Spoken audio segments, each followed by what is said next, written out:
Bom dia. Bom dia. Tudo bem? Tudo bem? Tudo ótimo. Obrigado. Obrigado pela presença do senhor, do deputado Arnaldo Jardim.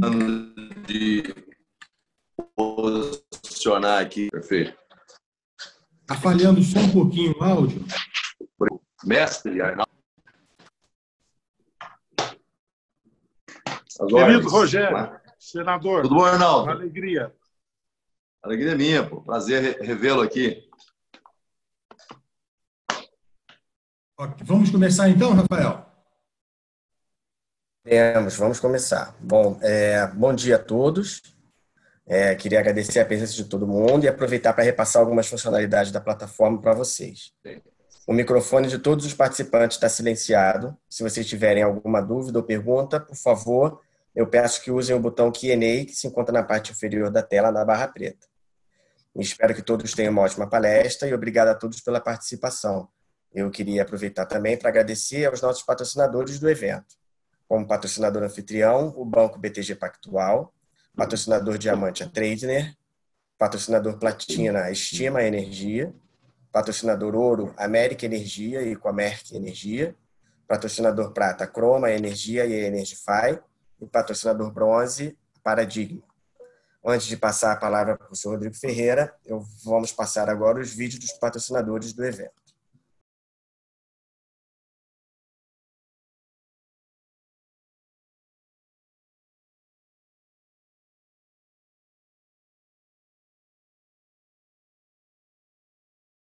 A crise chegou.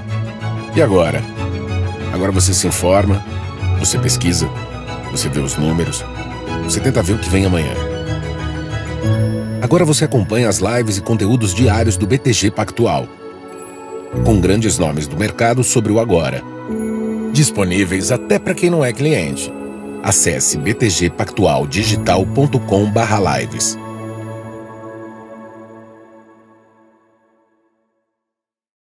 A gente está no momento de buscar energias para encher o pulmão de ar, para ter um brilho no olhar.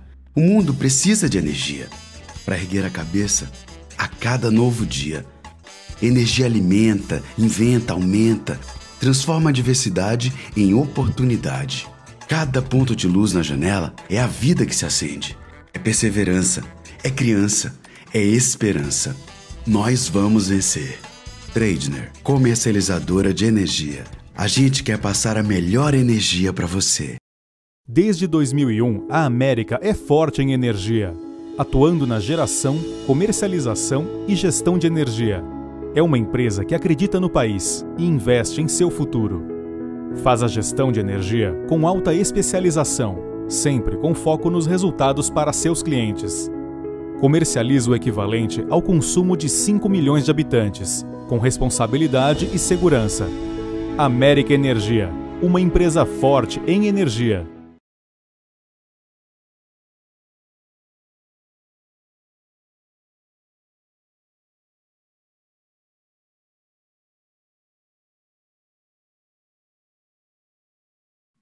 Rodrigo, passa a palavra para você, então. Ok, obrigado, Rafael. Bom dia, deputado Arnaldo Jardim. Bom dia, senador Marcos Rogério. Um prazer enorme recebê-los aqui no Enase Talks. Eu queria, antes de passar a palavra e começar a conversa, fazer um breve comentário sobre o formato. Nós estamos aqui no segundo episódio da série Enase Talks. O Enase, esse ano, começou um pouquinho mais cedo. Estamos vivendo um momento atípico, um momento de pandemia, e as lives têm dominado o setor, e o setor encontrou esse caminho para debater, e por conta disso nós resolvemos começar o Enase um pouco mais cedo, trazendo uma série de 5 lives num formato diferenciado, para que a gente possa debater alguns temas em preparação para o evento que vai acontecer mais para frente, mais próximo do final do ano. Na verdade, no dia de 29 a 1 de outubro, provavelmente. E essa live de hoje, o tema é política energética. Ninguém melhor do que o deputado Arnaldo Jardim, o senador Marcos Rogério, para nos darem uma visão sobre como andam as coisas em Brasília, né? Estamos vivendo esse momento dominante na pauta do Congresso Nacional, em que a gente tem tratado e endereçado as questões inerentes à pandemia, mas temos lá diversos temas de extrema relevância, como o PL 232, como o PL 6407, o PL 3975, o PL 2646, são todos projetos de lei que o senador e o deputado provavelmente conversarão um pouco, nos darão uma visão de como anda isso e quais são as expectativas, né, em relação a time. Quer dizer, 2020 ainda dá para endereçar essas questões ficarão provavelmente para 2021, tem uma série de temas aí que envolvem certamente a pauta econômica também, porque o nosso setor é um setor de infraestrutura, é um setor que fornece um insumo básico para que o país possa funcionar. Então, a gente quer, nessa conversa com os senhores, a entender como é que estão as coisas em Brasília nesse ano de 2020, nesse ano atípico de 2020. O formato da live são 45 minutos de conversa, eu vou me esconder aqui atrás da porta e ficar escutando o papo dos senhores. Tá? É um bate-papo sem moderação entre duas personalidades, esse é o mote dessa série, duas personalidades, uma conversa, né? E temos aí agora, por exemplo, quase 250 pessoas escutando a conversa dos senhores atrás da porta. Ao final da live, eu retorno trazendo as perguntas do público, trazendo as perguntas da turma que está escondida, escutando a conversa dos senhores. Tá? Então, eu desejo um bom bate-papo, uma boa conversa. Vou esconder o meu vídeo, mas a qualquer momento que os senhores precisarem de mim, é só me chamar e eu entro em 2 segundos, eu estou de volta. Tá bom? Então, vou para trás da porta. Muito obrigado e boa conversa. Ô, Marcos, obrigado. Largaram a gente sozinho aqui agora, mas nós temos que papear de alguma forma aí. Ô, Marcos, ainda bem que senador Marcos Rogério, muito bacana essa iniciativa aí do Canal Energia, esse formato, né, Marcos? Verdade. Bacana mesmo, uma boa iniciativa, um formato diferente. Eu estou estreando nesse formato aqui, mas achei muito legal a ideia. Mas estar lá ao lado do Arnaldo aqui, eu me sinto seguro, sabe? É igual aquele. Já ouviu falar no cantor de carona, sabe? Quando tem um bom do outro lado, você vai na carona. O Marcos, Olá, me permita aí, nós precisamos pedir uma ajuda aí da equipe. Eu acho que você não está sendo bem ouvido, querido. Eu pelo menos, está com dificuldade de ouvi-lo aí. Pois não. Tenta de novo aí, começa de novo, Marcos, porque acho que deu problema, sabe? Deixa eu modificar aqui. Deixa eu ver aqui. Deixa eu ver se vai melhorar. Vamos.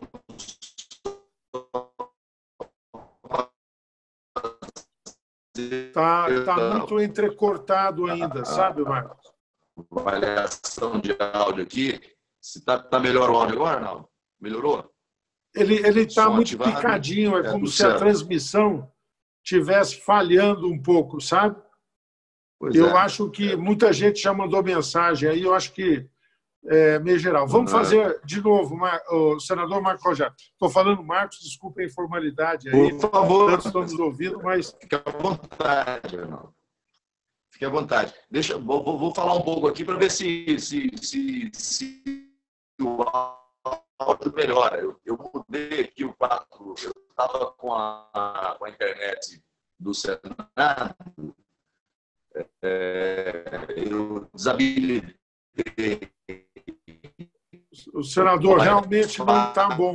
E agora estou no 4G, para ver se melhora um pouco a conectividade aí. Melhorou ou não? Poxa, vou voltar para o Wi-Fi aqui. Vamos ver.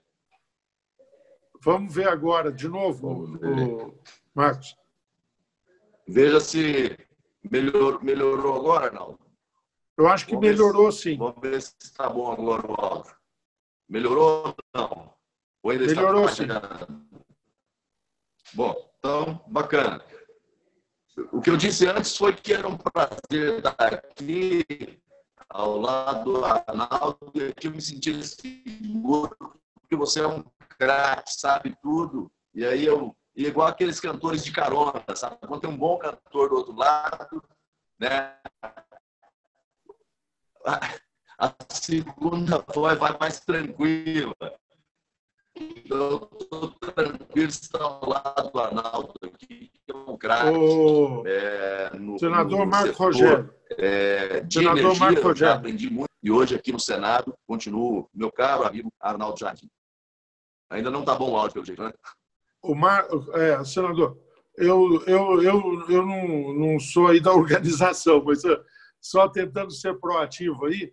Talvez seja o caso de você pedir que alguém faça uma conexão por algum outro aparelho para a gente poder fazer, ou não sei se é um problema da conexão do microfone aí. Enquanto você tenta se virar, só para não deixar um vazio, tem tanta gente nos falando aí, Marcos, eu vou fazer aí 2 minutos de um raciocínio. Todos vocês sabem que nós estamos aí num pleno esforço do Congresso Nacional para poder enfrentar essa pandemia.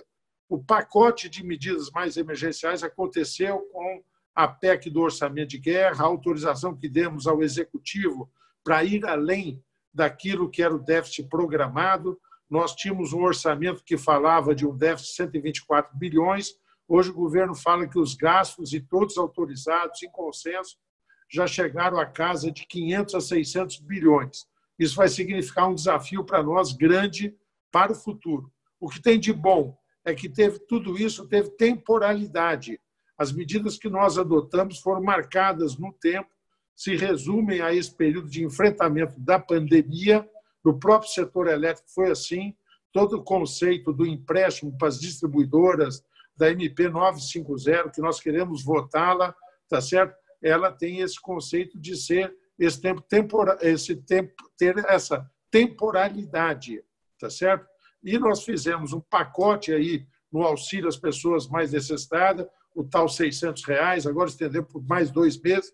Teve virtuosidade para a economia também, tá certo? Fizemos um conjunto de iniciativas para estados e municípios, porque, diferente da União, que emite títulos, que se financia, estados e municípios não podem fazer isso. E, com a queda da arrecadação, nós viríamos uma situação muito difícil. Esse prazo venceu, nós vamos ter que nos debruçar agora para complementar isso durante um período, vai ser um debate muito acentuado. E tem todo um conjunto de iniciativas para as empresas. Empresas, num primeiro momento, de pequeno e médio porte. O Pronamp veio, é um sucesso o Pronamp. Nós tivemos problemas com o setor financeiro, o Estado entrou depois como garantidor para que nós pudéssemos aí ter essa questão do risco tomado pelo Estado, garantir a fluidez de crédito. Aprovamos uma medida importante, o Senado está para se pronunciar sobre ela, certamente o senador Marco Rogério vai ajudar nisso, que é a questão da 975, tá certo? Que faz o financiamento da chamada maquininha. Eu estou dando esse quadro a vocês daquilo que contra as empresas foi difícil, demorou para pegar, mas agora eu acho que isso começa a fluir. Para resumir numa frase, que é a pergunta do Rodrigo, que é aquilo que está se dedicando o senador Marco Rogério, e eu estou tentando contribuir também. É começar a pensar medidas que dialoguem com o futuro, que pensem uma forma de nós agora refletirmos na questão pós-pandemia.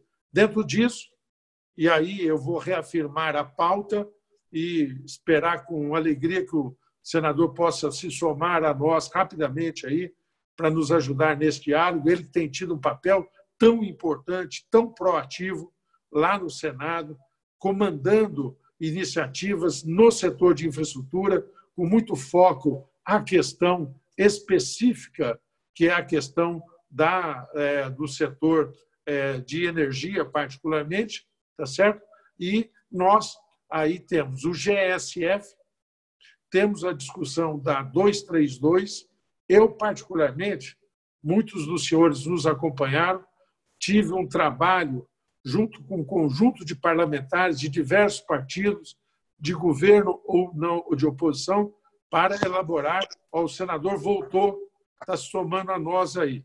O senador Marcos Rogério estava dizendo, Marcos, que passado o período da pandemia, estou sentindo um bom momento para começarmos a pensar o adiante. Me referi ao seu trabalho no GSF, que eu queria que você comentasse depois. Me referi ao 232, para você nos dar também um quadro sobre essa questão. E, só para finalizar aqui a minha fala, que estava preenchendo aqui para poder ouvi-lo, dizer que nós deixamos proposta pronta para um novo marco regulatório de PPPs e concessões, coisa que eu acho que vai se tratar mais adiante, mas nós pensamos desse projeto de PPPs e concessões a parte referente a investimento, debentures. Me dediquei muito a esse trabalho. O deputado João Maia, que presidiu a comissão lá encarregado de ver a questão de PPPs e concessões, é o subscritor desse projeto, com 11 outros deputados dos mais variados partidos, para dar essa amplitude. Eu não subscrevi porque conversei com o presidente Rodrigo Maia, devo ser o relator do projeto em plenário, o projeto que agiliza as debêntures. Então, Marcos, querido senador, já falei de você, de tudo que você tem feito, e pergunto a você, você acha que o clima do Senado agora está mais liberado para a gente pensar coisas para o futuro? Por exemplo, a Câmara, a semana que vem, debate o Fundeb. Então, essas matérias meio pós-pandemia, estruturantes, estão com espaço para entrar na pauta, senador Marcos Rogério? Deputado Arnaldo Jardim, agora eu espero que o áudio esteja chegando perfeitamente e a gente possa fazer esse bate-papo aqui muito, muito importante, agradável. Está chegando bem? Está sim. Melhorou? Melhorou muito. Ah, perfeito, perfeito. Prazer grande estar ao seu lado aqui. O Arnaldo é um craque. Quando falaram de fazer essa live, eu fiquei preocupado. Falei assim, nesse formato, sem perguntas e tal, mas quando do outro lado tem o Arnaldo Jardim, aí fica tudo mais fácil, porque a bola vem redonda. É um grande líder no setor de energia. Desde o tempo que eu fui deputado federal, já tinha essa referência em relação a você, e hoje só reforço isso. Em relação a essa questão do timing, do ambiente político, em relação ao Senado Federal, no tema GSF, nós estamos construindo isso. Nós já havíamos conversado há um tempo atrás, inclusive na possibilidade até de incluir isso na medida provisória 950, caso não houvesse um arranjo político para avançar com a pauta do GSF aqui. Você até propôs a ideia para a gente apresentar como emenda isso lá, mas, nesse meio de tempo, nós apresentamos uma série de argumentos técnicos, jurídicos, para o presidente Davi, para dar tranquilidade a ele de que esse tema se encaixava perfeitamente nessa pauta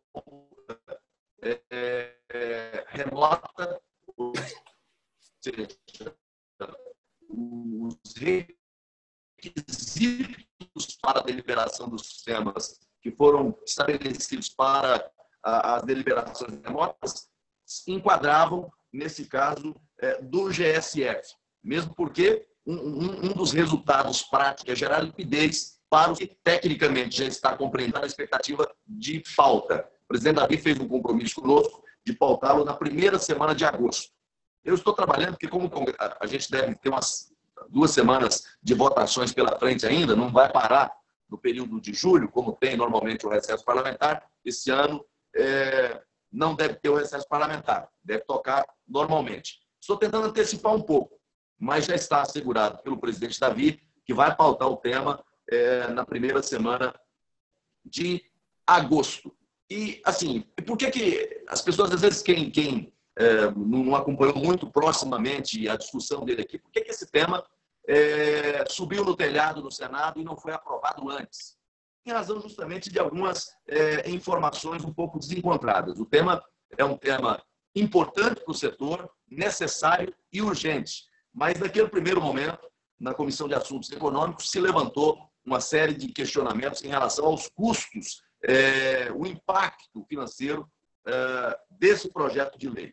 Nós temos esse tema está judicializado.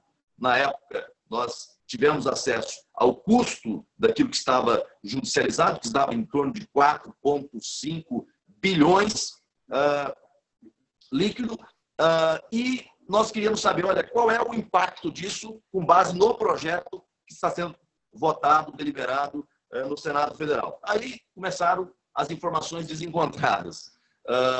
Ministério de Minas e Energia inicialmente apresentou um valor de 10 bilhões. Nós questionamos porque deixaram de considerar alguns itens, alguns custos que estavam embutidos, e ele atualizou esse valor, e depois, posteriormente, a ANEEL. Questionamos a ANEEL, o cálculo do OC e tal. A ANEEL disse, olha, o custo dele é 16 bi. E aí, nós vimos, olha, tem informações desencontradas, tem pontos do projeto que não condiz com aquilo que é o objetivo dele, que não é risco hidrológico. Aí começamos a discutir os pontos que era possível contornar ali. E não havia possibilidade de emendar, porque o projeto ele estava sendo votado no Senado naquela revisão das mudanças que a Câmara tinha feito. Então, nós tivemos que fazer um acordo político com o Ministério de Minas e Energia, com o Ministério da Economia. Então, quais pontos que foram acordados para esse projeto ser votado na CAI e agora no plenário? Primeiro, o Brasduto. Era um tema que o presidente da CAI, naquele momento, não aceitava.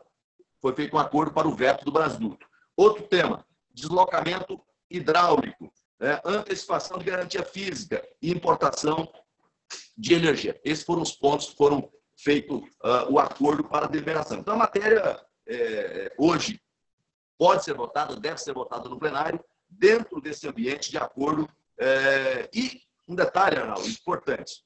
Aliás, na tramitação do 232 eu fiz isso, e na tratativa em relação a esse projeto do GSF também fiz, sempre dialogando com os interessados no assunto. Não foi nenhuma decisão tomada aqui abruptamente, fruto de uma imaginação, de uma ideia inovadora de última hora. Não. Chamamos aqui na Comissão de Infraestrutura os principais geradores para debater o assunto e colocamos, olha, o problema hoje é esse. Dá para a gente fazer um acordo em cima disso aqui e votar a matéria? Tivemos sinal verde por parte dos geradores e, na sequência, levamos a proposta para o governo, que aceitou também tranquilamente. Então, esse é o cenário do GSF, por que atrasou, por que não avançou antes, e hoje o ambiente está muito favorável para a sua aprovação, já com o compromisso do presidente Davi de pautar na primeira semana de agosto. Se a gente tiver condições de antecipar, eu estou brigando aqui nos argumentos para tentar antecipar, mas 1º de agosto já tem a garantia de pauta desse projeto. Marcos, eu acho que isso já valeu o nosso encontro. Imagino quanta gente aí, são muitos que nos disseram que estão nos ouvindo, devem estar festejando. Excelente notícia, você, em primeira mão, oficializa aqui, que é o compromisso de que isso será pautado na primeira semana de agosto. Se puder antecipar, melhor. Umas outras coisas que eu tenho pensado, Marcos, queria ouvir a sua opinião, sobre alguns temas que dialogam também com todas as pessoas que estão fazendo. Na Câmara, nós estamos fazendo uma pressão grande ali e acho que está caminhando bem para que nós possamos votar a lei do gás, tá certo? Lá na Comissão de Minas e Energia, nós conseguimos chegar a um bom texto, superar a maior parte das resistências, sempre tem uma ou outra polêmica, mas nós aprovamos na Comissão de Minas e Energia, isso está pronto para o plenário, eu já dialoguei com o presidente Rodrigo Maia e estou animado com relação a isso. Uma outra notícia que eu aproveito para conversar com você, meu caro senador Marcos Rogério, cumprimentando por essa iniciativa que você acabou de relatar a todos e conversar com todos, é sobre a questão do pós-pandemia, os reequilíbrios de contratos de concessões. Eu estava falando isso um pouquinho antes aí com o Rodrigo, do nosso canal Energia, né? Todos nós sabemos que todas as concessões sofrerão impactos, os contratos terão que ser revistos, tá certo? Em alguns casos, isso varia setorialmente, o setor de energia de um jeito, o setor de transportes de outra forma, tá certo? Isso está variando também regionalmente. Os dados recentes da ANEEL mostram que a queda de consumo e os indicadores de inadimplência também variaram muito significativamente de região para região, ou seja, não dá para ter uma receita única, eu acho, né? E há 2 meses foi feito lá um debate organizado pelo TCU sobre essa questão. Eu participei, estava lá o ministro Tarcísio e o Bruno Dantas, e eu apresentei 2 ideias lá, que eu queria depois aí te provocar a pensar sobre isso. Primeiro, da necessidade de a gente ter protocolos que unifiquem. Tem uma diversidade de realidades, mas você precisa, pelo menos, ter métricas ou procedimentos ajustados, inclusive combinados com os órgãos de controle, para não virar uma confusão danada e de você ter até um apagão de caneta. E segundo, como o volume vai ser grande, a minha ideia é que cada agência reguladora designe uma Câmara especial, ali, uma comissão, desse o nome que se queira, mas é um conjunto ali de pessoas dedicadas a rever esses contratos. Há uma proposta apresentada pela Anastasia que propõe um certo procedimento, é um pouco mais simplificado disso que eu estou falando. Não fala dos protocolos, que eu fui pegar, é uma coisa que está sendo feita em outros países, e não fala das comissões especiais. E na Câmara também tem de um deputado, que é um ótimo companheiro nosso, você o conhece, o Geninho Zuliano, que apresentou também um projeto falando sobre isso. Eu queria saber se isso, de alguma forma, está rolando uma conversa. E também para todos aí, e te provocar com esse tema, porque eu estou falando e quero ver a tua opinião, quando nós participamos de um último debate, Marcos, senador Marcos Rogério, eu e você, aqui, inclusive organizado pelo Canal Energia, o clima, 2 meses atrás, era de muita conflagração. Supremo e Executivo, tensão dentro do Legislativo, tudo mais tal. Acho que todos nós estamos festejando, até porque nós fizemos esse apelo, nós estamos festejando um clima de que a temperatura política no Brasil baixou, o contraditório diminuiu e tem um clima de mais aproximação, né? Quer dizer, não significa que todos são iguais, temos as opiniões variadas, mas tem um clima de mais harmonia, né, Marcos? Você sente isso? Como é que está sendo isso aí no Senado? Arnaldo, a sua avaliação é perfeita. Eu acho que assim, é exatamente esse o clima que a gente passa a ver aqui. Não significa alinhamento de posições, mas pelo menos estão todos, né, cada um no seu espaço, agindo com maior racionalidade, com maior equilíbrio, com maior moderação. Eu acho que isso é fundamental. No ambiente que a gente tem, né, de pandemia, de crise na saúde, crise na economia, você ter os poderes se engalfinhando em guerra, esse não é o cenário mais favorável para nada. E você tocou num assunto que eu acho que é fundamental. A gente, às vezes, fala muito nas medidas, né, de enfrentamento à pandemia, aquelas medidas emergenciais com foco no investimento, tanto o investimento de guerra, de enfrentamento, quanto na prevenção, mas, às vezes, não se tem o olhar mais atento no pós-pandemia. E eu acho que a gente tem que aproveitar esse momento que a gente está discutindo temas estruturantes aqui para pensar no pós-pandemia. Nós não podemos deixar de fazer as reformas que são fundamentais, as reformas que são prioritárias para o Brasil, que a pandemia vai passar, nós vamos vencer o coronavírus. Daqui a pouco vamos ter a vacina, vamos ter a imunização das pessoas, a universalização dessa imunização. A gente precisa pensar lá na frente. Então, esse novo ambiente, eu acho que ele é muito favorável. Ele favorece o trato dos temas dentro do Congresso Nacional, porque quando está todo mundo se engalfinhando, aqui dentro também fica mais complicado para você tratar das alianças, dos acordos que são feitos para a votação dessas matérias. Então, assim, eu acho que vou usar uma expressão aqui que talvez não seja até mal compreendida. Depois que tiraram o cercadinho do Palácio, eu acho que a coisa melhorou bastante, viu, Arnaldo? Aquele cercadinho colocava muita pólvora, assim, era muito explosivo.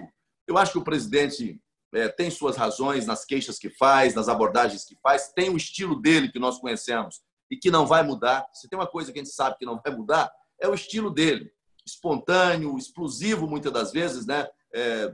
alguém levantou a bola, ele vai cortar, mas eu acho que há hoje um sentimento por parte do presidente, do governo. Também isso vejo no próprio Supremo Tribunal Federal e aqui dentro do Parlamento, que nesse momento é preciso baixar os ânimos, olhar para a realidade de quem está lá fora sofrendo com essa pandemia, as empresas que estão sofrendo os impactos na economia, para poder fazer o Brasil avançar. Você falou, por exemplo, da lei do gás. Eu acho que é fundamental, né? A gente discute muitos outros temas e esse é um tema que acho indispensável. Assim como nós estamos fazendo com relação ao setor elétrico, garantindo um ambiente de maior liberdade, de maior democratização de acesso, de maior distribuição, eu acho que esse setor também carece dessa renovação. E esse marco legal do gás, eu acho que ele traz esses instrumentos, esses elementos. Nós já avançamos, e talvez muitos não acreditassem que fosse possível nesse ambiente de pandemia, com relação à lei do saneamento, né? Um marco legal que, para mim, talvez seja o projeto mais importante que nós aprovamos esse ano aqui e consolidamos a sua aprovação, foi o marco do saneamento. Então, um tema fundamental. Avançou. Nós temos o tema da energia, depois nós vamos falar um pouco mais sobre ele, né? O marco, eu até coloquei aqui o marco legal do equilíbrio e da liberdade do setor elétrico. Equilíbrio entre os agentes, todos sentaram à mesa, conversaram, dialogaram e chegamos a um texto que reúne, né, o ponto de equilíbrio entre todos. E de liberdade, porque tem como foco justamente garantir liberdade para o consumidor, maior liberdade para o consumidor de energia. Então, eu acho que esses três temas, você colocou aqui, a lei do gás, eu acrescento, essa nós já vencemos, o marco legal do saneamento, um avanço extraordinário para o Brasil, e o novo marco legal do setor elétrico, que vem com o 232 aqui e com alguns projetos que tramitam na Câmara também. E eu acrescentaria aqui, eu sei que você é o relator dessa matéria, e de repente você pudesse até trazer algum elemento sobre isso, né, que é a consolidação das leis de concessão. Você é o relator dessa matéria. Qual a expectativa para a gente avançar? A gente tem muita norma, um emaranhado de norma, mas como é que trata esse processo de consolidação? Qual a possibilidade da gente avançar com esse tema na Câmara? Olha, eu estou muito otimista, viu, Marcos? Nós fizemos um trabalho, muitos que estão nos acompanhando acompanharam isso. Nós fizemos toda um auscultar, como você sempre defende, da sociedade. A comissão especial, e você sabe, todas as comissões têm a representação de todos os partidos, aprovou por unanimidade o relatório que eu apresentei. O relatório, eu reconheço, é um relatório ousado. Nós pegamos toda a legislação sobre concessões, toda a legislação sobre PPPs e a legislação sobre debêntures e consolidamos num novo marco, né? Ele tem um espírito de alguns conceitos que tínhamos nós já, e o setor de energia é o setor que tem mais experiência, uma legislação mais consolidada na questão de concessões. Veja o sucesso que são as concessões na área de transmissão, veja aquilo que são as nossas distribuidoras de energia também. Nós temos um instituto de reajustes anuais, de revisões quinquenais dos contratos. Nós introduzimos isso no marco regulatório, esse conceito de contrato vivo, estabelecendo regras. Nós fixamos prazos para as manifestações dos órgãos de controle, porque muitas vezes nós temos órgãos de controle que ficam postergando decisões e isso causa uma insegurança muito significativa. O projeto também teve um mérito, Marcos e todos que estão nos ouvindo, o senador Marcos Rogério, que foi ter o dispositivo, eu chamo cada macaco no seu galho, tá certo? Que nós temos uma confusão muitas vezes. Agências reguladoras para fazer a regulação e acompanhar a implementação do contrato. Poder concedente é o executivo, é quem estabelece as regras para as propostas de concessão. E Tribunal de Contas é Tribunal de Contas. Tribunal de Contas não pode se meter em questões regulatórias, porque muitas vezes essa superposição acaba criando. Então, a intenção do projeto é isso. Como é que eu estou avaliando?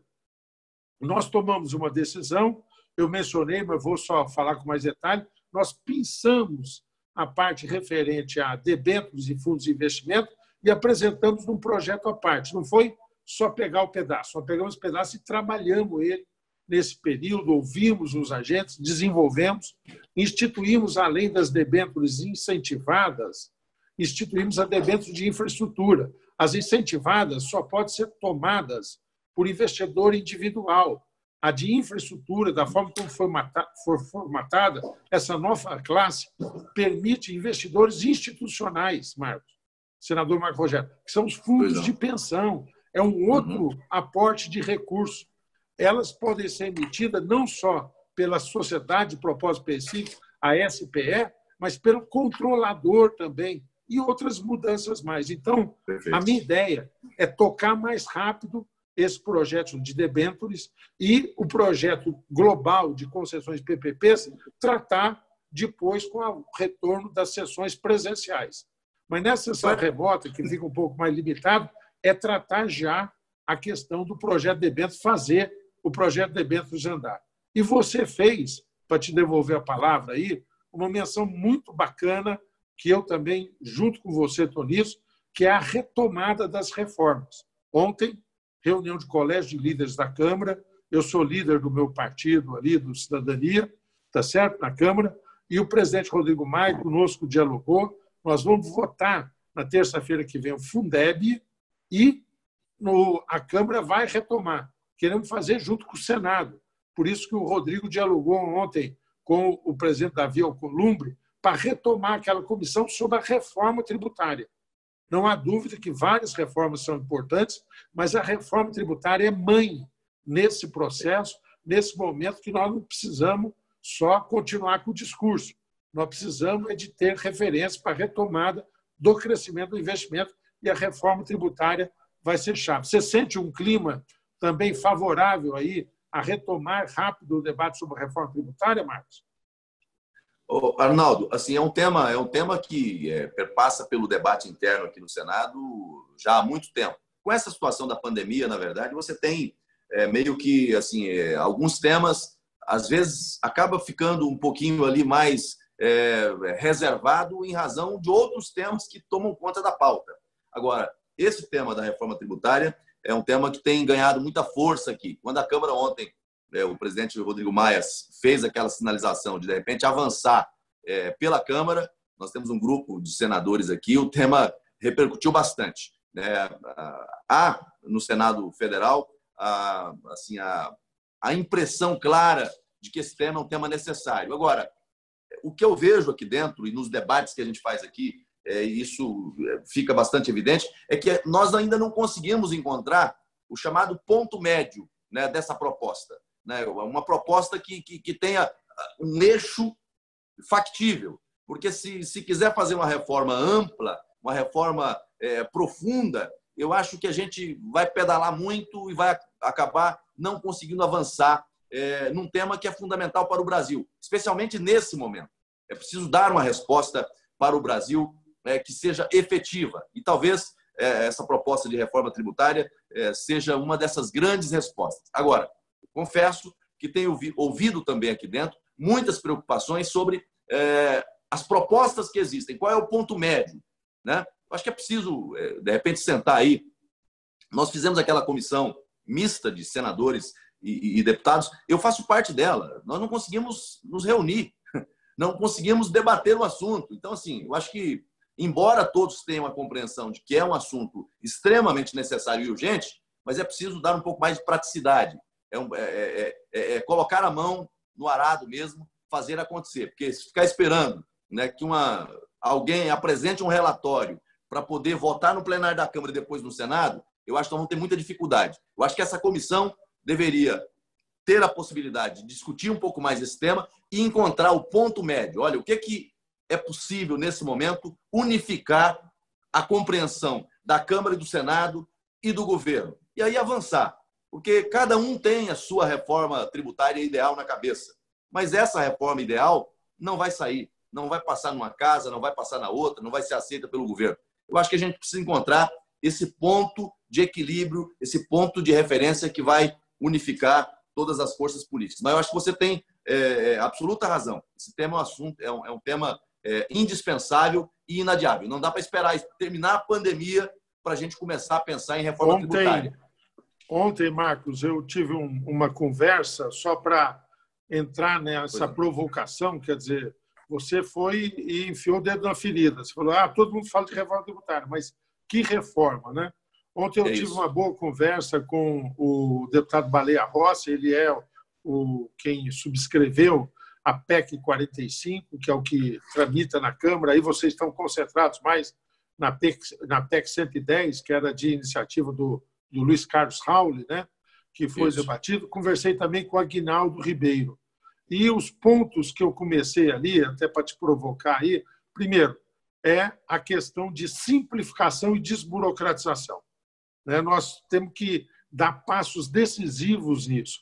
Hoje as empresas gastam um tempo enorme e a complexidade disso leva muitas vezes à judicialização. Isso é um primeiro ponto. Segundo, unificação do ICMS.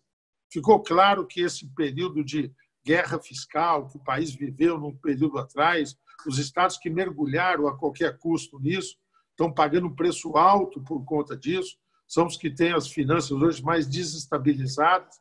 Então, nós avançarmos na unificação do ICMS também, tá certo? Eu acho que esses dois pontos já dariam aí um bom impulso para você começar a fazer essa caminhada aí no rumo da reforma tributária. Você não acha, Marcos?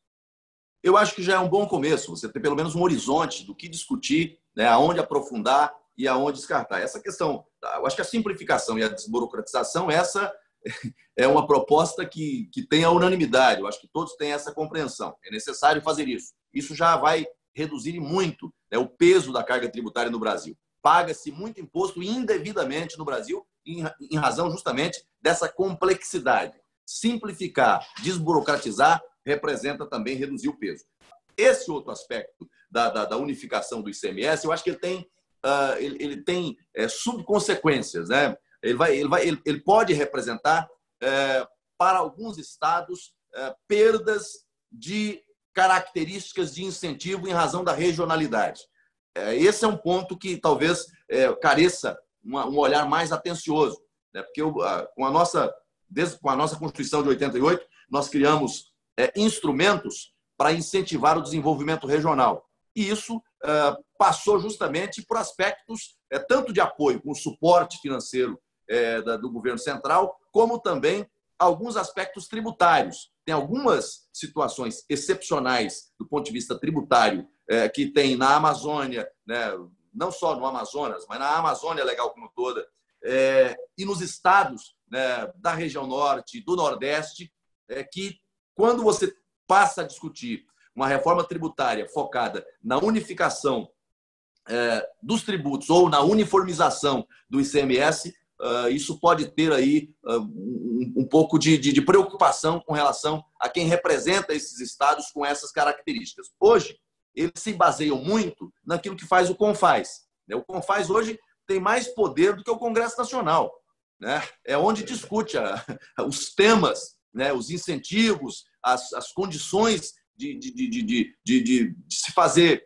uma concessão aqui ou acolá. Então, eu acho que chegou a hora do Congresso Nacional chamar para si essa responsabilidade. Agora, sem deixar de considerar esses aspectos de regionalidade, onde precisa de maior incentivo, porque se um empresário, uma indústria, né, uma empresa de comércio de grande porte pode ficar numa região onde ela tem uma logística melhor, um custo menor e tal, óbvio que ela vai escolher ficar naquele ponto de maior facilidade, de maior ganho para ela. Então, você precisa criar instrumentos para fazer com que essa empresa queira investir lá no interior de Rondônia, lá no interior do Amazonas, lá no Nordeste.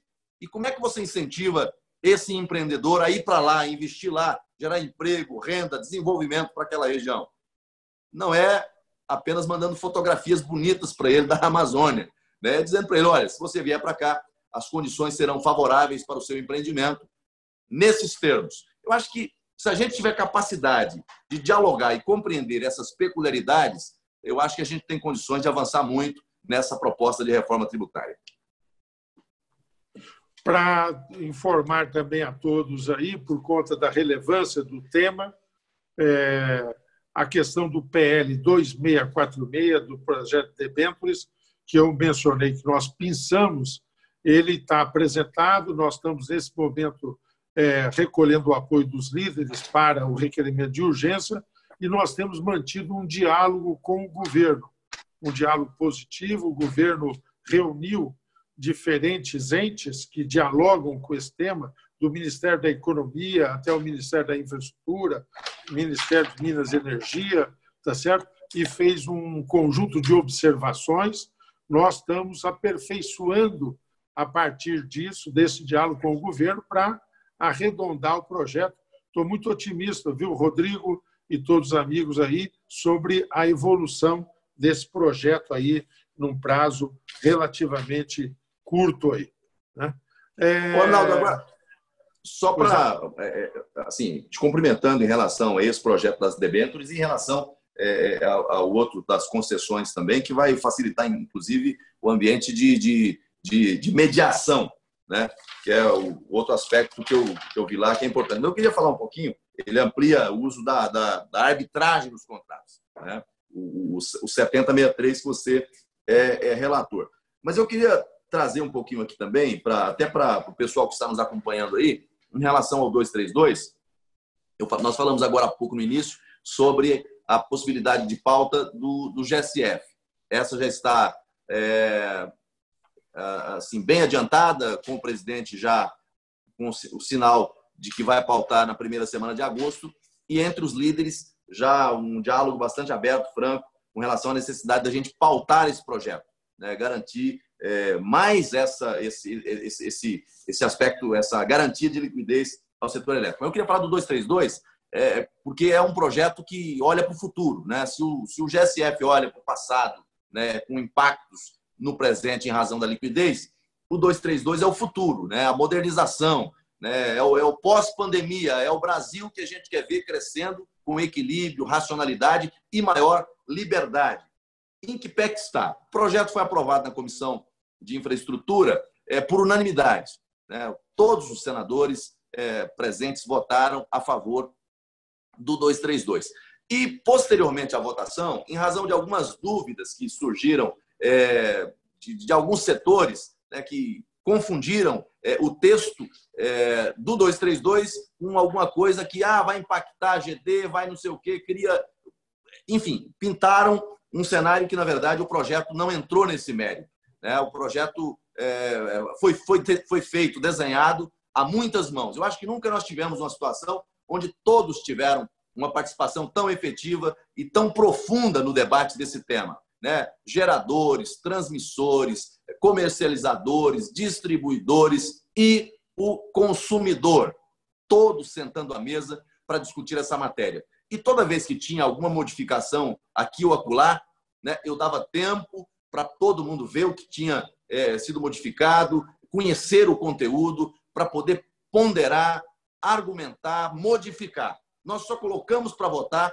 quando todos aqueles que tinham interesse no tema, em debater o tema, nos davam a sinalização de que a matéria estava realmente dentro do melhor modelo, ou seja, não é o que um queria 100%, mas era o ponto de equilíbrio, era o ponto médio. Conseguimos fazer isso e votamos por unanimidade. Posteriormente, em razão dessa questão, eu acho que até impactado por aquela discussão toda sobre a taxação da GD, da geração distribuída, isso meio que contaminou o 232 e, em razão disso, houve recurso ao plenário. Ele foi votado terminativamente na comissão, iria direto para a Câmara dos Deputados, mas houve um recurso ao plenário do Senado Federal. Por isso, ele não foi ainda encaminhado à Câmara. Eu tenho conversado com alguns senadores que assinaram esses recursos, e, sobretudo, com o senador Jean Paul, que foi quem encabeçou esse recurso ao plenário. Por quê? Porque esse tema vai para a Câmara e a Câmara tem outros projetos tramitando lá que tratam desse mesmo tema. Certamente que essa matéria sofrerá modificações na Câmara, aperfeiçoamentos na Câmara, melhoras na Câmara. E, com isso, nós teríamos a possibilidade de ganhar esse tempo, fazer a Câmara né, dar à Câmara a possibilidade de avançar no tema e depois, na volta ao Senado, nós poderíamos aqui votar as inovações feitas na Câmara dos Deputados. Eu tenho dialogado com os senadores a esse respeito, justamente demonstrando o seguinte: olha, vamos trabalhar numa perspectiva de um diálogo para a construção de um acordo na votação desse tema. Não dá para votar nesse tema aqui como se fosse uma queda de braço, quem tem mais força. Não. Esse tema é o tema da racionalidade, é o tema do equilíbrio, é o tema da liberdade. Por isso, se tivermos esse diálogo franco, como tivemos aqui na construção dele, encaminhando para a Câmara, se tiver que fazer modificações sobre determinados pontos, fazer lá, e quando voltar para cá, a gente consolidar esse projeto. Eu acho que isso é pensar o futuro. Isso é pensar um projeto olhando... Eu quero lhe cumprimentar por essa iniciativa. Eu acho muito importante. Espero que você seja bem-sucedido, porque você bem sabe que, paralelamente, nós temos tratado numa comissão especial que já tem um relatório do deputado Edio Lopes, daquele chamado o projeto da portabilidade, de iniciativa do Mendistame há um certo tempo, relatado pelo Fábio Garcia, que tem muita similaridade com aquilo que você construiu aí. Então, se nós tivermos esse projeto no Senado, nós podemos somar a esse projeto que tramita na Câmara para você ter coesão, para você ter sintonia. Senão, você vai ter a iniciativa diferenciada. Eu espero muito que você tenha sucesso. Eu havia conversado com você quando você concluiu a votação na CAI. Nós íamos até fazer aquela entrega formal com as entidades todas ao Rodrigo Maia. Eu já tinha preparado isso, o projeto vindo do Senado, para ele já dar um tratamento prioritário, acoplar ao projeto que estava lá em desenvolvimento. Então, por favor, parabéns por isso, persevere, porque seria muito importante nós recebermos rápido isso, daria muito mais uniformidade aí, e eu tenho certeza que todo o segmento festejaria isso também, como está festejando essa notícia da votação breve do GSF aí. Acho que são duas boas questões que emergem aqui nessa nossa conversa, né? Eu acho que do mesmo jeito que nós conseguimos avançar nessa questão do GSF, que era um tema que estava um pouco travado aqui dentro, e nós conseguimos garantir a pauta dele, vamos votar e certamente vamos aprovar essa matéria. Acho que ela é importante para todo o setor e para a sociedade. E digo que é importante para a sociedade porque, às vezes, as pessoas...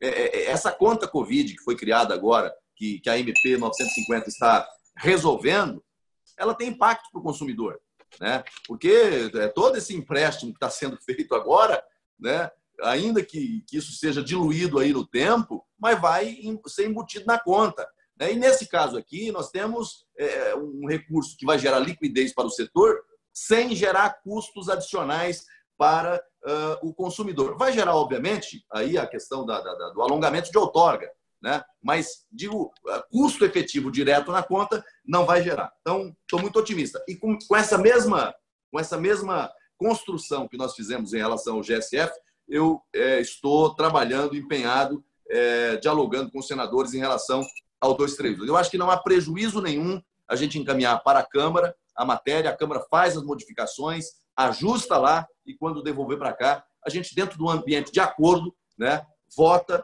e dá ao Brasil esse novo marco legal, que vai ser o marco legal do futuro, né? Maior liberdade para a migração para o mercado livre, separação entre lastro e energia, são dois produtos. Hoje isso gera muita confusão e distorção nos custos, compartilhamento dos custos das distribuidoras com a migração de consumidores para o mercado livre. Foi um cuidado que nós tivemos para não deixar o passivo, não deixar o custo no caixa apenas para quem fica no mercado cativo. Então, vai ter equilíbrio aqui. Racionalização dos subsídios, né? É preciso enfrentar esse tema. É um tema espinhoso? Mas tem que enfrentar. Não dá para quem fica no mercado cativo pagar a conta toda, sabe? E aí nós criamos como alternativa aqui a valoração dos atributos da fonte, que é uma inovação bacana e que é justa, né? E, por fim, e eu acho que essa aqui foi, assim, para mim, foi um ponto muito importante, a repartição da renda hidráulica com os consumidores de energia elétrica e de forma eficiente, né? Porque hoje essa renda está indo toda para o Tesouro para gerar superávit. Ou seja, o consumidor não está ganhando nada. Então, nós vamos mandar aqui, vamos compartilhar isso com o consumidor. Então, acho que são alguns pontos que... o Fernando está me lembrando aqui, os 2/3, né? 2/3 para o consumidor. E o resto com o governo, se quiser continuar gerando superávit, gere. Mas vamos pegar uma parte disso, né, para poder reduzir, né, o preço da conta de luz que chega, né, para o consumidor final, seja para o pequeno consumidor, seja para o grande consumidor de energia elétrica. É aquela lógica, né, de você ter energia farta, limpa e barata. Se a gente conseguir alcançar esses objetivos aí dentro desse grande esforço de renovação, de revisão do marco regulatório, eu acho que nós vamos estar assim, dando ao Brasil um grande presente, um presente para o futuro. Muito bem. Total acordo com relação a isso, são os princípios que eu acho que, mais do que a minha convicção e a sua, meu caro senador Marcos Rogério, o próprio setor constituiu, né? O setor que tem uma institucionalidade positiva, empresas que são consolidadas e entidades que acabam dialogando aí. É lógico que há o contraditório nos diferentes segmentos, as fontes de energia têm as suas peculiaridades, mercado cativo, mercado livre, mas o setor tem construído um consenso muito importante. E a 232, com a qual eu tenho, no fundamental, total concordância, aquilo que virá também do relatório do Edio Lopes também está num rumo muito afinado com isso, acho que dá a base para que a gente possa ter a chamada reforma, ajuste do setor de energia aí, muito consolidado. Arnaldo, outro, assim, já pelo que me informaram aqui, nós já estamos no tempo quase final para concluir, e eu queria, antes de passar, de concluir, fazer uma ponderação. Ontem, aliás, esse assunto, acabei abordando esse assunto, né? Acho que no futuro nós vamos ter que enfrentar um outro tema, que durante a discussão do 232, nas audiências públicas, eu debati sobre isso, que é discutir, né, esse modelo que nós temos das fontes estruturantes de energia. Eu acho que o Brasil tem, assim, nós temos hoje uma situação de segurança energética, em razão de tudo que foi feito, com acertos e com erros. Nós temos um cenário hoje que é diferente do passado. Nós temos segurança energética, temos que avançar, temos que melhorar. Tem várias novas fontes surgindo, né? Seja no Nordeste, com as fontes eólicas, né? A energia solar crescendo muito no Brasil inteiro, mas ainda representa muito pouco de todo o volume que nós temos no país. Mas eu acho que, em relação às fontes estruturantes, que eu acho que é onde está realmente a grande matriz do nosso setor. Todas as fontes são importantes, sobretudo essas fontes novas, renováveis, mas as estruturantes é que garantem esse abastecimento dentro dessa lógica de segurança energética. Agora, o Brasil investiu muito, gastou-se muito dinheiro nessas fontes estruturantes para produzir uma energia cara, porque onde você podia produzir muito mais, produz-se muito menos em razão do modelo que foi implantado. E com um argumento que, para mim, com todo respeito, não me parece ser o mais honesto, né? Com esse modelo de fio d'água, que você tem um empreendimento que poderia gerar muito mais energia, gerando muito menos. E aí, quando você tem as mudanças no período chuvoso para o período de seca, você tem que fazer o acionamento daquelas geradoras termoelétricas que têm contrato de disponibilidade. E aí eu pergunto, o que gera mais impacto? Um reservatório para um empreendimento estruturante de energia ou essa fonte que você aciona ela quando você tem problema e aí espalha problema ambiental para o Brasil inteiro, que são as termoelétricas? Eu acho que assim, nós temos que discutir aqui a nova lei do licenciamento, que é burocrática, que é complexa e que não faz distinção do pequeno empreendimento para o grande empreendimento. Criar um modelo que estabeleça distinção de tamanho e de porte. Cria um modelo de licenciamento sumário, sumaríssimo, e outros para aqueles grandes empreendimentos, seguindo todos os protocolos que você tem hoje. Não dá para a gente ficar preso a essas amarras todas em razão de uma legislação ultrapassada. Não significa abrir mão da cautela, do bom senso, da razoabilidade. Significa você tratar de forma diferente as situações diferentes. Então, eu queria só, antes de concluir aqui, colocar esse assunto na mesa, né, para a reflexão do amigo também, que assim, o Brasil precisa continuar produzindo energia e encontrando novas fontes, sabe? Novos modelos, e sair dessa retórica de que porque esse modelo aqui é o modelo ideal em razão dos impactos ambientais. Mas será que quem desenvolveu essa teoria levou em consideração que quando aquele modelo deixa de produzir na dimensão, no volume que deveria produzir, tem que acionar uma fonte que é muito mais suja, muito mais cara?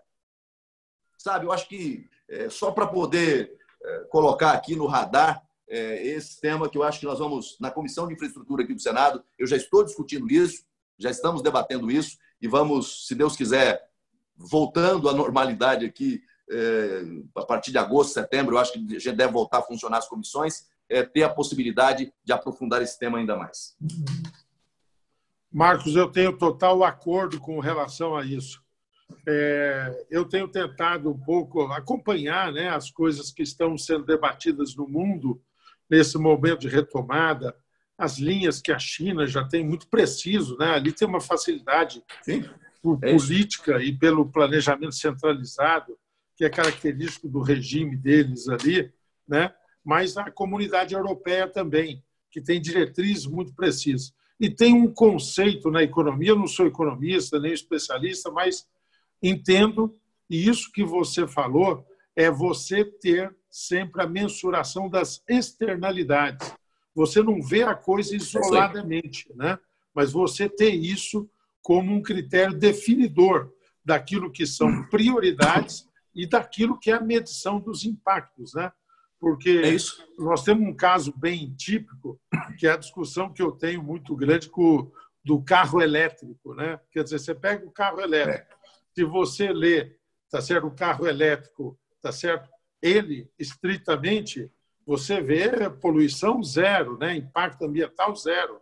Mas se você for ver aquilo que é a sua fonte originária de energia, é uma coisa diferente. Então, você precisa ter a globalidade da questão, esse conceito que você tornou muito preciso aí, a externalidade, quer dizer, o conjunto que determina essa questão. Né, Rodrigo? Não dá para olhar isoladamente, né? É isso. Eu estava aqui atrás da porta, resolvi entrar na sala para trazer algumas perguntas. Sem dúvidas, senador, essa questão do fio d'água é uma questão clássica, né, do nosso setor. A gente vem discutindo isso há tantos anos.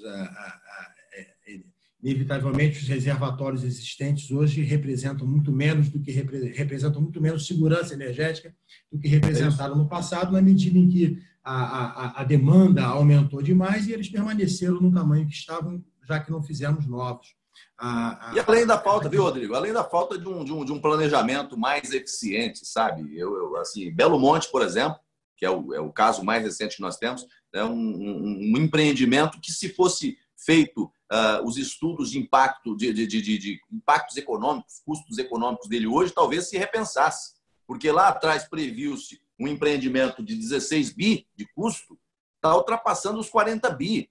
Sabe? Assim, além de não ter esse olhar, né, conjuntural das externalidades, né, enfim, é o conjunto da coisa. Além disso, né, um planejamento mal feito, mal elaborado, gerando custos extraordinários que vai impactar lá na ponta quem vai receber essa energia. Então, é preciso realmente esse novo olhar, repensar o modelo, repensar as ferramentas, né, de dimensionamento, de custo, né, de custo no empreendimento em si e de custo para fazer esse produto chegar lá na ponta no consumidor. Eu acho que o Brasil paga um preço muito alto em razão de tudo isso e da falta dessa consciência toda.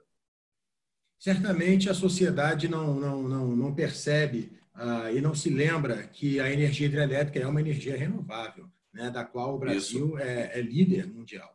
E também não sabe, conhece os impactos socioambientais, inclusive, não só ambientais, mas sociais também, mas não conhece as atividades que são elaboradas, não conhece os investimentos que as empresas de energia elétrica fazem no meio ambiente. Eu tenho a impressão, e tenho falado sempre isso com o Marcelo Moraes, que além de nosso guru em Brasília, é também presidente do FEMASE, do Fórum de Meio Ambiente do Setor Elétrico, a gente precisa fazer uma divulgação ampla. Duvido que algum setor de infraestrutura do Brasil invista tanto em meio ambiente quanto investe no setor elétrico. Projetos de resgate socioambientais em diversas hidrelétricas do país são fantásticos e a sociedade não conhece. Agora, eu queria voltar rapidamente, antes da gente se encerrar, eu dei um pouquinho mais de tempo para o debate em função das questões técnicas que a gente enfrentou no início, mas eu queria perguntar ao senador e depois automaticamente transferir para o deputado ainda um pouquinho mais sobre o PL 232. O senhor mencionou alguns pontos que são de extrema relevância, né? Diversos deles, lastro energia, abertura do ACL e etc. e tal. Agora, como o deputado mencionou, nós temos na Câmara outros projetos como o da portabilidade, do nosso querido amigo Fábio Garcia. A ideia é que possa haver um merge entre esses dois temas, né, para que a gente tenha uma celeridade maior em relação a isso. Eu queria entender um pouco do timing, né? Essa pauta do PL 232, na minha visão, é de extrema relevância, porque ela, como o senhor bem mencionou, ela é uma pauta que moderniza o setor elétrico nacional. Não é só uma pauta de abertura de mercado, mas ela trata de diversos assuntos que colocam o nosso setor num patamar de qualidade dos mercados mais desenvolvidos. Então, portanto, eu entendo que seja uma pauta também da equipe econômica, né? Não é só uma pauta de Minas e energia. Então, eu queria entender como é que está a interação e o apoio do executivo para esse assunto, né? Como é que está o governo no que tange o executivo em relação à modernização do setor elétrico, no Senado e também na Câmara Federal. Rodrigo, em relação a esse tema do 232, desde o primeiro momento, todo o nosso esforço foi construir um texto a quatro mãos, né, com a participação de todos, né, de toda a cadeia do setor elétrico, a participação muito efetiva do Ministério de Minas e Energia. O ministro Bento esteve assim, muito próximo dessa discussão toda, participando, interagindo, sugerindo. A Agência Nacional de Energia Elétrica, da mesma forma, participou efetivamente. Então, assim, eu tenho muita alegria em dizer que esse projeto foi concebido com essa participação plural. Todos tiveram a oportunidade de participar da discussão. Nesse momento, para a votação, eu tenho conversado com a Segov e com a Casa Civil. O governo tem interesse na matéria, o ministro Bento Albuquerque tem feito contatos permanentes no sentido de falar, olha, tem alguma coisa que eu possa fazer para a gente poder avançar com esse tema, votar essa matéria. Assim, por parte do governo tem tido manifestações muito claras em relação à aprovação da matéria. Agora, a questão aqui é mais no ambiente interno, em razão desse recurso que foi apresentado, que ela está parada. E se não fosse essa situação da pandemia e as vedações, ou as limitações para as deliberações remotas, nós já tínhamos até votado no plenário do Senado Federal. Não haveria problema nenhum para isso.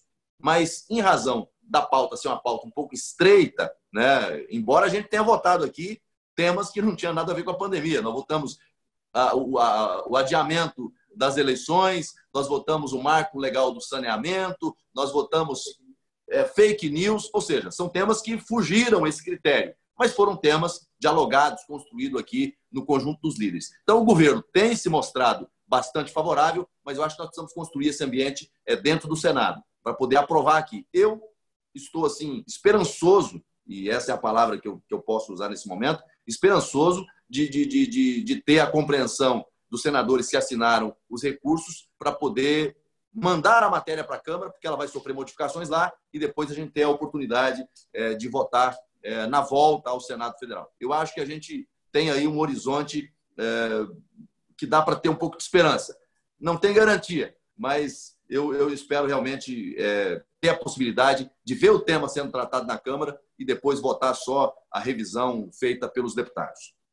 Como é que o senhor vê isso? Na Câmara, Rodrigo, você sabe que o equivalente, vamos chamar aí, a este projeto é o nosso da portabilidade. Ele é muito facilitado por aquilo que já foi o ótimo trabalho feito pelo nosso querido Fábio Garcia, o deputado Edio Lopes, na comissão presidida pela deputada Jaqueline Bissol, e eu integro esta comissão também. Ele basicamente aperfeiçoou aquilo que o Fábio já havia feito, portanto, ele manteve o rumo, e esse rumo é muito sintonizado com aquilo que tem o setor. Não conseguiu concluir na comissão, então, retomada desse assunto é com a presencial, tá certo? Não tem condições de ir direto ao plenário, não avalio essa situação, mas está bem redondo, está bem concorde e casa com essa iniciativa. Quando eu havia pensado com o Marco Rogério, nós havíamos até pensado no 232 se somar para ter uma tramitação combinada com essa portabilidade por conta da grande sintonia que há, mas aquilo que foi o resultante com o qual eu tenho concordância no Senado é muito afinado com aquilo que está se tratando na Câmara. Então, isso é convergência. Acho que vai ser muito positivo. E um último tema, antes de passar para que os senhores possam fazer qualquer comentário de cunho político, de cunho, enfim, setorial, privatização. Como é que os senhores veem esse tema? Assim, o Brasil vai precisar de fundos, né? A gente socorreu de forma magnífica o tema Covid-19. O Tesouro tem questões importantes para resolver a médio e longo prazo. A privatização é também uma pauta econômica, é uma pauta de modernização não do setor, mas da economia. Como é que os senhores veem esse assunto privatização ainda no calendário 2020? Privatização, no caso não setorial, basicamente Eletrobras. Olha, eu começo, depois o deputado Marco Rogério complementa. Você é super objetivo. Quem me conhece sabe que é meio meu jeito. Eu gosto de aprender muito, mas tenho opiniões, né? Acho que os recursos que virão para a infraestrutura virão, basicamente, de todo o aperfeiçoamento da prática do que nós já temos hoje de legislação, da melhoria da legislação em concessões e PPPs. Veja só, para entrar bem polêmico, você falou privatização lá para o censo, mas privatização da Eletrobras. Nós já tivemos a privatização de algumas distribuidoras, era o que tinha maiores problemas. A situação hoje da Eletrobras é de equilíbrio, tá certo? Se trava um cenário, o ministro da Economia falou com ênfase que, olha, nós vamos retomar e privatização da Eletrobras. Acho que é conversa jogada um pouco fora. Acho que a possibilidade disso prosperar é pequena, há questionamentos profundos sobre isso, e a eficácia do ponto de vista da economia é duvidosa. Não será esse aporte de recursos que vai resolver a questão. No meio da pandemia, nós votamos uma medida provisória muito relevante, não teve muito destaque na imprensa, mas nós tratamos do patrimônio imobiliário da União, tá certo? Que é um acervo aí de outra dimensão, o número de terrenos que tem a União. Nós criamos um conjunto de regras permitindo que esse patrimônio todo seja disponibilizado. Isso é hoje um imobilizado e caro. A manutenção, boa parte acaba sendo invadido, há uma degradação quando são prédios, tá certo? E quando são terrenos, sempre sob o risco de algum tipo de deturpação. Então, nós aprovamos um dispositivo como esse. Privatização, há alguns casos que vão ser tocados. Da Eletrobras, acho muito complicado, acho que ele não prospera com facilidade e acho que o governo gasta uma energia aí equivocada. Deveria gastar energia na busca desse patrimônio imobiliário, deveria tomar algumas outras iniciativas e agilizar, aprofundar aquilo que nós temos de concessões e PPPs e aí fazer mais uma vez a propaganda, no bom sentido, tá certo? Aprovar um novo projeto de debêntures que cria uma condição. As debêntures incentivadas já são hoje de onde vem o maior lastro de investimento do setor de infraestrutura. Com o conceito da debênture de infraestrutura, nós trazemos os fundos institucionais, agilizamos. Então, isso sim é pensar em projetos que sejam estruturantes e que mudem o patamar de investimentos em infraestrutura. Senador, qual é a sua visão sobre esse tema? Primeiro, primeiro que o socorro impactou o orçamento em cerca de 800 bi, né? Não é algo pequeno, é algo bastante representativo. Eu penso o seguinte: a privatização não é o problema. O problema é como ela é feita, quais são os critérios, qual é o formato, qual o modelo dessa privatização. E é justamente isso que gera o maior debate no âmbito interno do parlamento, com exceção daqueles parlamentares que têm, por convicção, a escolha de um Estado que concentre, empresas. Eu acho que o papel do Estado é gerenciar, e acho que o Estado é um péssimo patrão, o Estado é um péssimo empreendedor. Está aí o exemplo dos Correios, que é um exemplo de fracasso. É uma empresa nacional que só gera prejuízo. Tem aspectos importantes em relação ao papel que cumpre? Tem. Agora, não pode você tirar do Tesouro todo mês recursos para aportar numa empresa que só dá prejuízo. A Eletrobras é outro exemplo desse. Agora, não dá para você fazer uma privatização que importe em prejuízo para quem está lá na ponta, para o cidadão.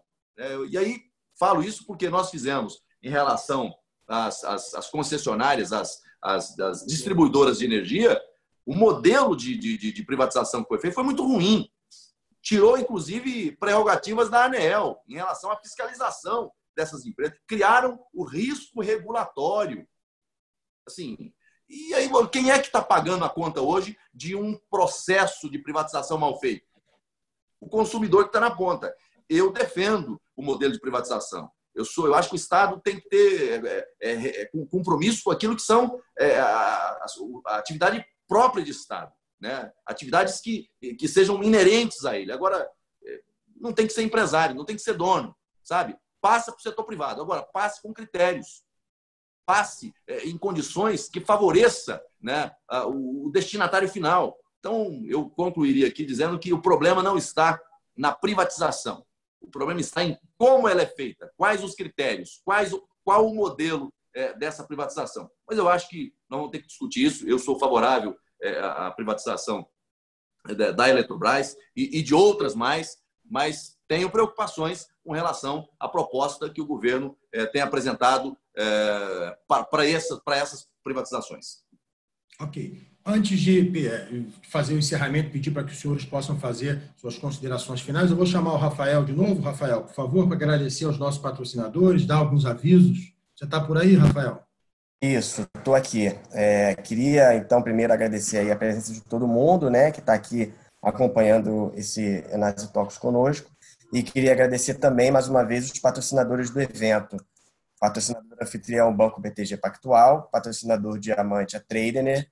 Patrocinador Platina, Estima Energia. Patrocinador Ouro, América Energia e Comerc Energia. Patrocinador Prata, Croma Energia e Energify. E patrocinador Bronze, a Paradigma. Vou passar aqui agora os nossos vídeos de encerramento, pessoal.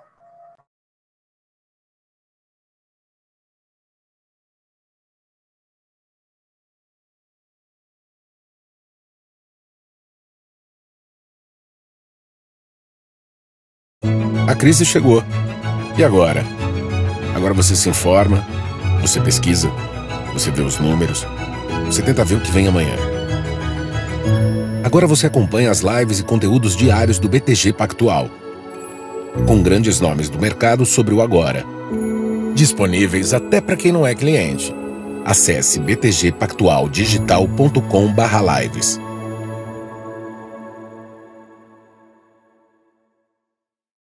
A gente está no momento de buscar energias para encher o pulmão de ar, para ter um brilho no olhar. O mundo precisa de energia para erguer a cabeça a cada novo dia. Energia alimenta, inventa, aumenta, transforma a diversidade em oportunidade. Cada ponto de luz na janela é a vida que se acende. É perseverança, é criança, é esperança. Nós vamos vencer. Tradner, comercializadora de energia. A gente quer passar a melhor energia para você.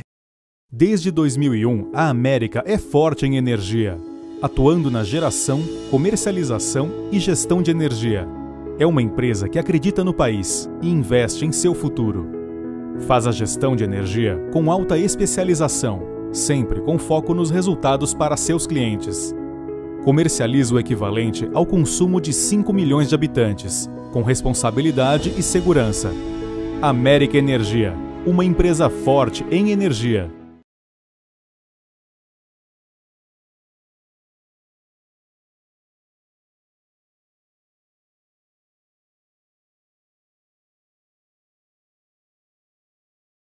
Muito obrigado.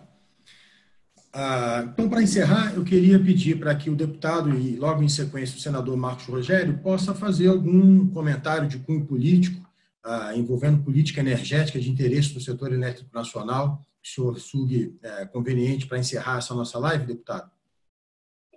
Rodrigo, duas considerações que eu acho que devam ser aí, de alguma forma, incorporadas por todos os agentes aí que estão reunidos conosco. Primeiro que, ao enfrentar a crise, o Congresso Nacional teve a preocupação muito grande, eu destaquei isso no começo, mas repito, porque ele dá um sinal para o futuro com a temporalidade das medidas que nós adotamos.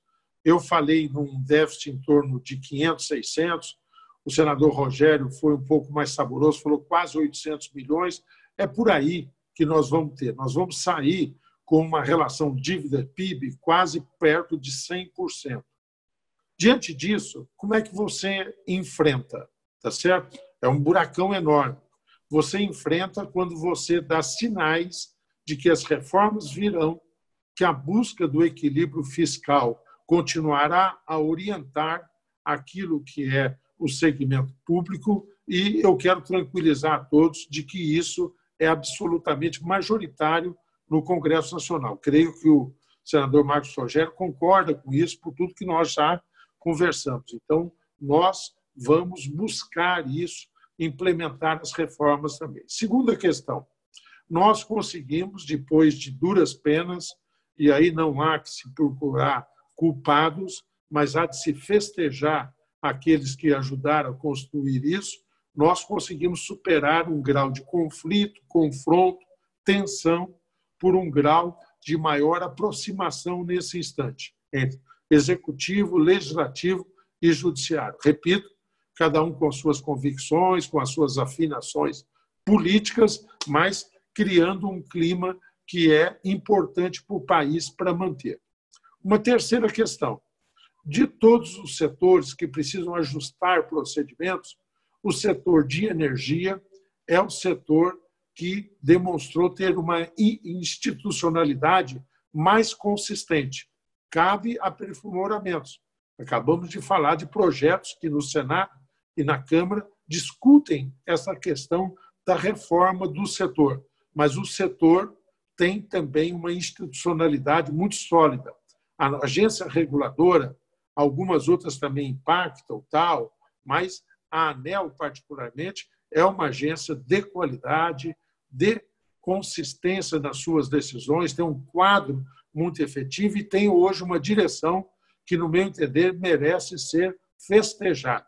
Desde o dirigente, o André Pepitone, até todos os que compõem aquele órgão, vão num bom caminho. Um outro aspecto, eu estou traçando, como diz os engenheiros, e eu sou, as condições de contorno para nós discutirmos o problema, e nós temos no Ministério de Minas e Energia um ministro também muito equilibrado, disposto ao diálogo, tá certo? Que é algo que também é muito importante para o setor. Então, acho que o país é muito maior do que a crise. Nós precisamos agora começar a ter a retomada das reformas estruturais, reafirmar o compromisso com a busca do equilíbrio fiscal. A minha visão de Estado é liberal, tá certo? Mas de um Estado que ainda mantém a sua atividade do ponto de vista das tarefas de regulação que há de se ter. Então, eu sou otimista. Acho que o nosso país pode, não estou fazendo jogo de contentes, a crise é muito grave, o tombo é muito acentuado, mas foi do mundo inteiro, tá certo? Se nós preservarmos essas condições que eu enunciei aqui, eu acho que nós podemos sair muito rapidamente. Os próprios dados, e finalizo com isso, do setor, são dados que não são com aquela dimensão que nós pensávamos no começo, tá certo? Os dados que vieram recentemente de queda de consumo foram mais a menos do que se temia e da própria inadimplência, tá certo? Então, tudo isso dá uma condição de otimismo. Estou favorável, acho que nós podemos enfrentar a questão e nos ajuda a ter uma entidade como o Canal Energia, chamo de entidade pela relevância que tem no setor, ajuda a formar opinião. Parabéns a você, Rodrigo, que bom. Nós ficamos com medo dos últimos acontecimentos. Você falou assim, vou ficar um pouco fora, mas você presente, o Canal Energia presente também, e quero dizer da minha imensa alegria de poder dialogar com o senador Marcos Rogério. Foi um grande deputado na Câmara, referência para todos nós, tê-lo no Senado fez com que o setor tivesse lá, outros também, mas destacadamente na figura do Marcos Rogério, um grande interlocutor que se debruça sobre as questões de infraestrutura e a quem o setor de energia já deve tanto, mesmo nesse curto período. Parabéns, Marcos. Um grande abraço a todos. Obrigado, deputado. Suas considerações, senador.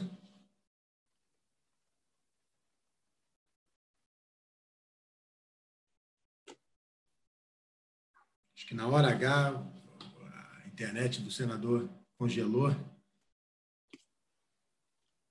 Deputado Arnaldo. Oi. Opa, voltou.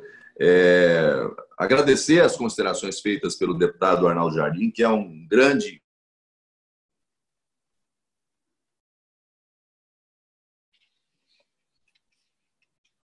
Congelou, senador.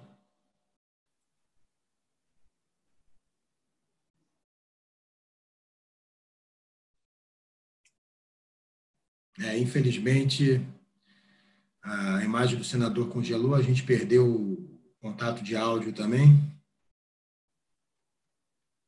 Felizmente deu para fazer a live, né?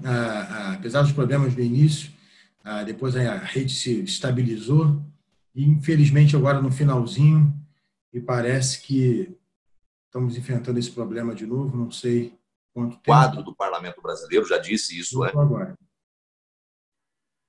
Caiu.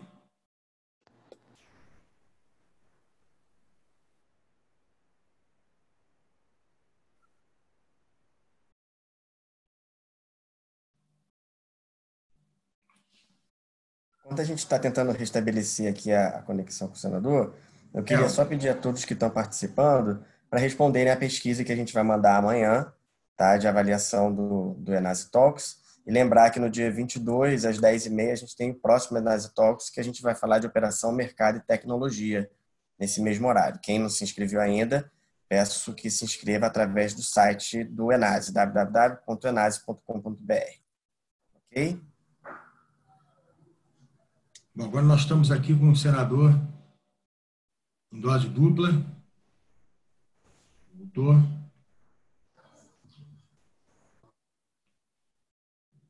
Será que consegue restabelecer?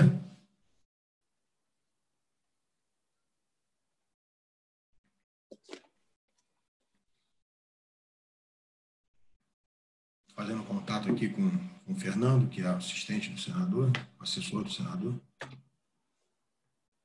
Deputado, muito obrigado pela sua participação. O senhor tem sido sempre... Voltou.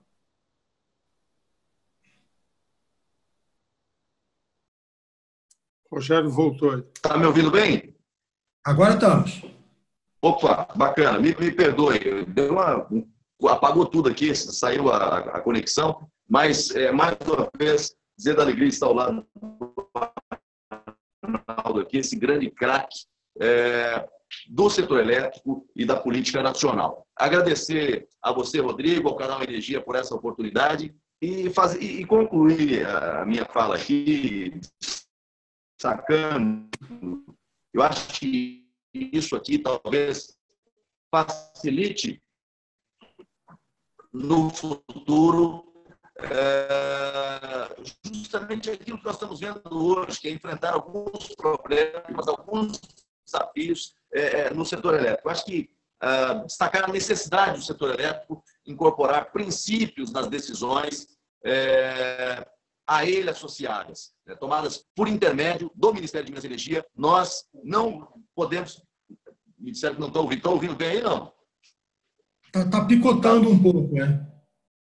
Deixa eu tentar tirar aqui tirar o 3G.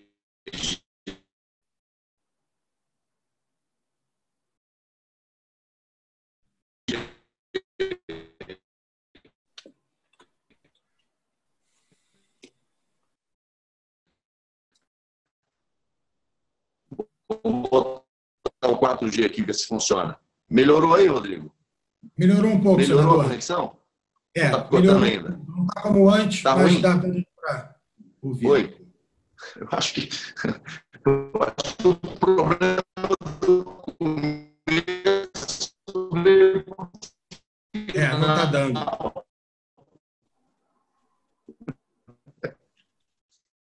Melhorou. Tá bem. Então, senador, o áudio está muito ruim, a gente já está... Tá bem. Então, assim, o que eu estava dizendo é assim, da necessidade, né, do setor elétrico incorporar princípios nas decisões. Bom, então, vamos Só agradecer. Muito obrigado, senador. Muito obrigado pela sua participação. Muito obrigado, deputado Arnaldo Jardim. Agradeço a audiência de todos.